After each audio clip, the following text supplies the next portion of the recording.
Salam Bapak Ibu dan saudara-saudari yang kekasih di dalam Tuhan Yesus Kristus. Kita bertemu lagi di dalam renungan firman Tuhan pada hari ini. Kita bersyukur kepada Tuhan karena pertolongannya sajalah kita masih hidup dan ada sampai sekarang ini. Dan sebelum kita merenungkan firman Tuhan, mari kita memohon pertolongan Tuhan di dalam doa. Mari kita berdoa. Tuhan Allah Bapa kami yang bertahta dalam kerajaan sorga, kami bersyukur kepadamu Tuhan. Untuk segenap keberadaan kami dan hidup kami, Tuhan terus menopang kami. Terima kasih Tuhan, hari-hari kami lewati dan berkat-berkat-Mu selalu Engkau berikan untuk kami. Sehingga kami ada sampai saat ini, itu bukan karena kekuatan kami, tetapi karena kasih-Mu. Terima kasih, kami bersyukur. Dan ini kami Tuhan pada hari ini, kami mohon tolonglah kami. Ampunilah segala dosa kami. Sucikan kami oleh darah Tuhan kami Yesus Kristus. Dan biarlah Engkau kiranya boleh berkenan kepada kami. Kami ingin Tuhan Engkau berbicara kepada kami melalui firman-Mu di dalam Alkitab. Dan penjelasan yang akan disampaikan hamba-Mu ini dengan segala keterbatasannya. Tuhan tolonglah kiranya. Dan biarlah firman-Mu boleh terus berkembang. Dan betul boleh terus membentuk akan kehidupan kami yang sesuai dengan kehendak-Mu. Terima kasih ya Tuhan, tolonglah kami. Dalam nama Tuhan Yesus kami berdoa. Amin. Bapak, Ibu, dan saudara-saudari yang kekasih di dalam Tuhan Yesus Kristus, firman Tuhan yang akan kita renungkan pada hari ini, saya ambil di dalam Kolose pasalnya yang keempat, ayat 5 dan ayatnya yang keenam. Firman Tuhan berbunyi demikian. Hiduplah dengan penuh hikmat terhadap orang-orang luar, pergunakanlah waktu yang ada. Hendaklah kata-katamu senantiasa penuh kasih, jangan hambar, sehingga kamu tahu bagaimana kamu harus memberi jawab kepada setiap orang. Demikian firman Tuhan yang kita renungkan pada hari ini. Bapak, Ibu, dan saudara-saudara yang kekasih di dalam Tuhan Yesus Kristus, saya memberikan judul renungan ini adalah perkataan yang harus dipertanggungjawabkan. Nah, saudaraku yang kasih dalam Tuhan, di dalam ayatnya yang keenam, di sini jelas-jelas Rasul Paulus, sekali lagi saya bacakan, hendaklah kata-katamu senantiasa penuh kasih, jangan hambar, sehingga kamu tahu bagaimana kamu harus memberi jawab kepada setiap orang.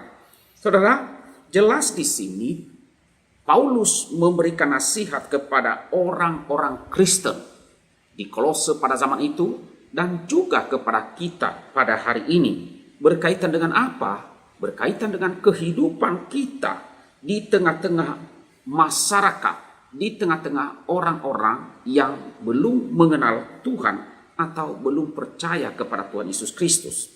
Nah, sebagai orang Kristen yang telah menjadi manusia yang baru, Rasul Paulus menasihatkan agar orang Kristen itu dapat hidup sesuai dengan kekristenannya, yaitu hidup yang menanggalkan manusia yang lama dan mengenakan manusia baru yang telah diperbaharui oleh darah Yesus Kristus dan oleh Roh Kudus.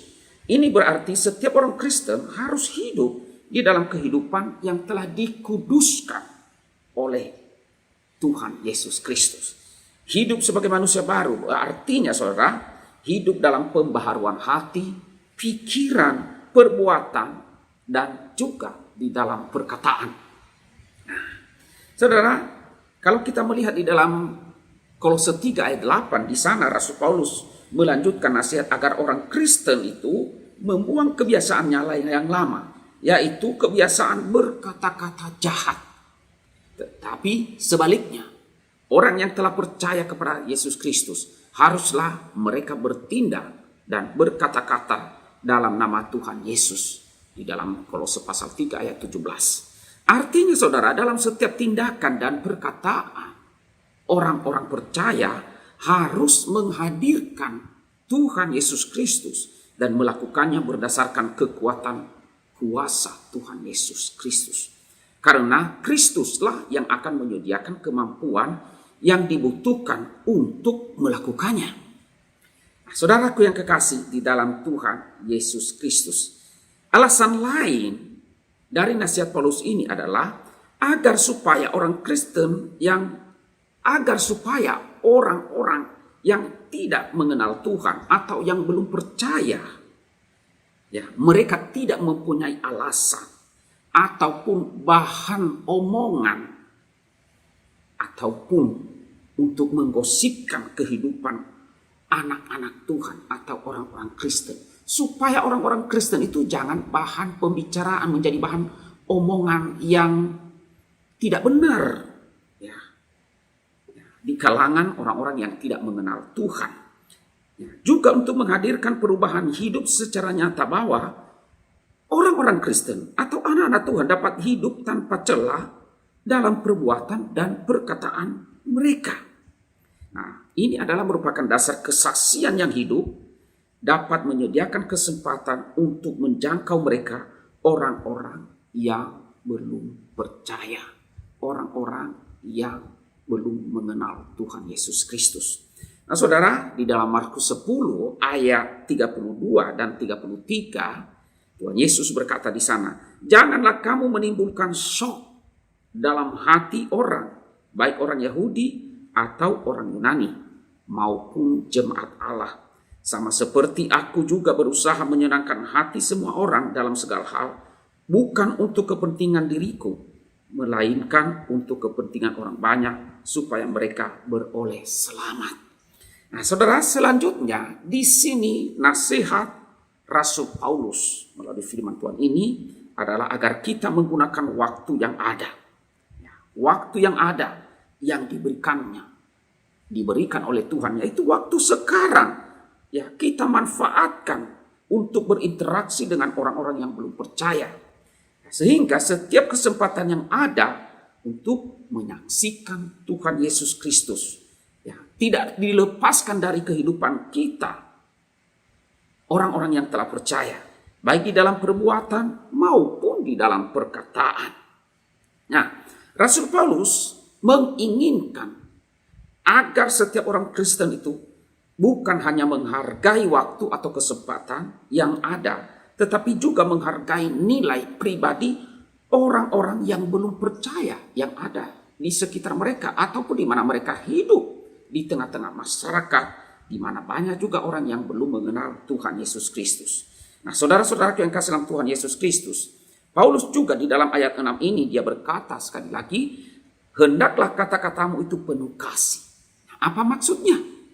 Saudara, maksudnya adalah agar janganlah pembicaraan itu hanya dipenuhi dengan kata-kata yang kosong atau kata-kata sombong atau kata-kata yang menyebalkan atau keluhan yang membosankan. Tetapi saudara, sebaliknya agar kata-kata yang disampaikan oleh orang-orang percaya itu ketika berbicara dengan orang-orang yang tidak mengenal Tuhan, yang belum percaya, haruslah dipenuhi atau harus dengan kata-kata yang penuh dengan kelembutan dan keramahan oleh kasih Allah. Jadi hati yang merupakan pusat hidup manusia yang telah diubahkan oleh Allah adalah menjadi hati yang tulus, hati yang dapat menyatakan kasih Allah dengan benar. Nah, inilah interaksi kita dengan orang-orang yang belum mengenal Tuhan di dalam berbicara atau berkomunikasi, berinteraksi dengan mereka, agar terpancar melalui perkataan kita, kita ini adalah orang-orang yang menyatakan kasih Allah.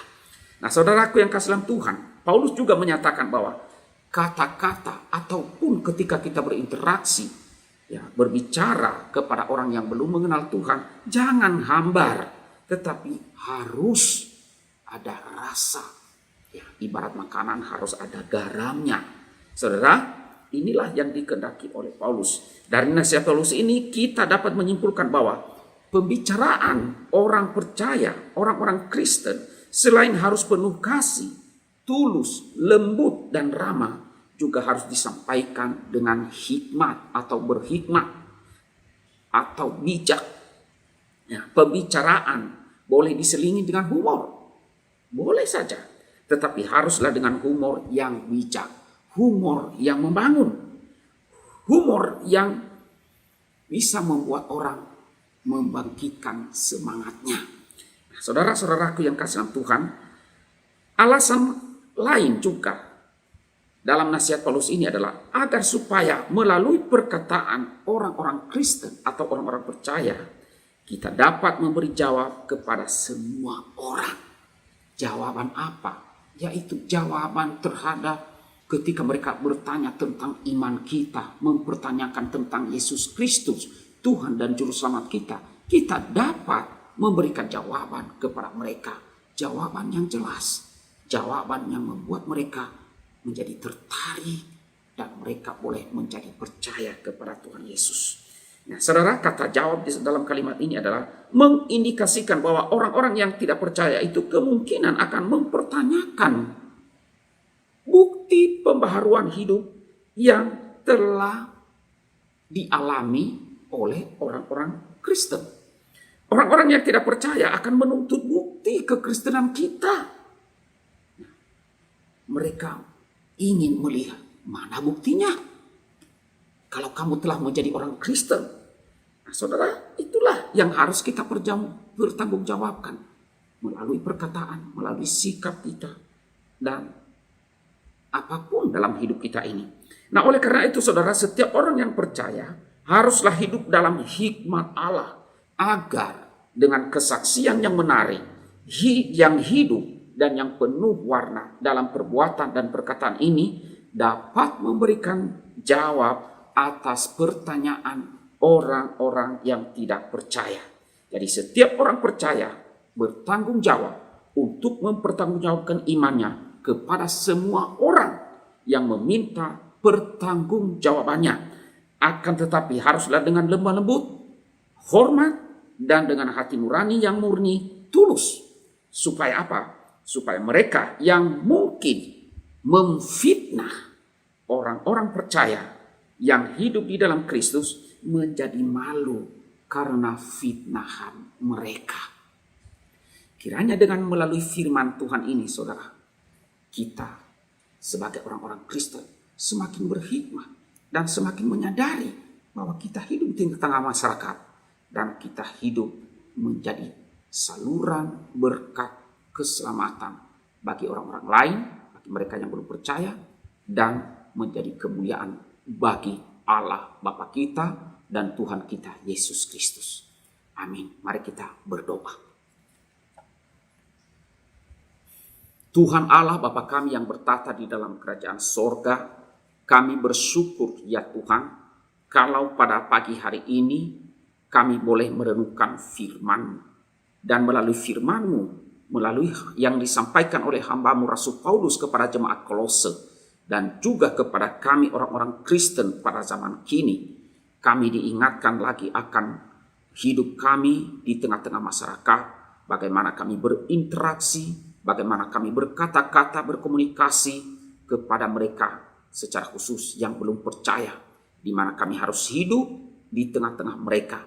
Karena itu tolonglah kami ya Tuhan, agar kami berhikmat daripadamu saja, dan kami dapat berkata-kata dengan lemah lembut. Perkataan-perkataan kami mendatangkan berkat bagi mereka yang belum percaya, memberikan mereka kekuatan dan semangat, dan juga membawa kemuliaan bagi nama Tuhan. Karena itu tolonglah setiap kami, agar kami selalu sadar bahwa kami masih hidup di dalam dunia, dan di dalam dunia ini ada orang-orang yang belum percaya kepada Tuhan, di mana kami harus menjadi saksi yang hidup bagi mereka melalui perbuatan kami dan perkataan-perkataan kami. Tuhan tolonglah kami.